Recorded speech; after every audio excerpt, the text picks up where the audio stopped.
Hello, എനിക്ക് തോന്നിയ ഒരു കാര്യം നിങ്ങളോട് ഞാൻ പറയട്ടെ. നമ്മൾ മറ്റുള്ളവർക്ക് വേണ്ടിയിട്ട് ജീവിക്കുന്നതിനെക്കാട്ടിലും നല്ലത് നമ്മൾ മറ്റുള്ളവരുടെ ഇഷ്ടത്തിന് വേണ്ടിയിട്ട്, അവരുടെ പ്രീതിക്ക് വേണ്ടിയിട്ട് നമ്മുടെ ഇഷ്ടങ്ങളെല്ലാം മറച്ചു വെച്ച് എല്ലാം ഒളിപ്പിച്ച് വെച്ച് ജീവിക്കുന്നതിനെക്കാട്ടിലും നല്ലത് സെൽഫ് റെസ്പെക്റ്റ് കൊടുത്തുകൊണ്ട് നമുക്ക് കിട്ടുന്ന ഇണ എങ്ങനെയുള്ളതാവണമെന്ന് നമുക്ക് ഒരു കാഴ്ചപ്പാടുണ്ടാവും. അത്തരം ഒരു കാഴ്ചപ്പാടാണ് ഞാൻ നിങ്ങളോട് ഷെയർ ചെയ്യുന്നത്. എന്താണെന്ന് വെച്ചാൽ, നമ്മളെ മനസ്സിലാക്കി നമുക്ക് വേണ്ടിയിട്ട് സമയം കണ്ടെത്തുന്ന, നമ്മുടെ ഇഷ്ടങ്ങൾ അറിയുന്ന, നമുക്ക് വേണ്ടിയിട്ട് ജീവിക്കുന്ന ഒരു ഇണയെ കണ്ടെത്തണം.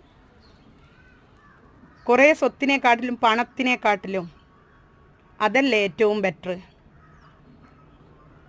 എൻ്റെ ഈ ഒരു ഇഷ്ടം നിങ്ങൾക്ക് എത്രത്തോളം ശരി എന്നുള്ളത് എനിക്കറിഞ്ഞുകൂടാ. നമുക്ക് വേണ്ടിയിട്ട് ജീവിക്കുന്നവരെയാണ് നമ്മൾ ഇഷ്ടപ്പെടേണ്ടത്, അല്ലാണ്ട് മറ്റുള്ളവർക്ക് വേണ്ടിയിട്ട് നമ്മൾ ജീവിക്കുന്നതല്ല. നമ്മളെ സ്നേഹിക്കുന്നവരെയാണ് നമ്മൾ സ്നേഹിക്കേണ്ടത്. ശരിയല്ല?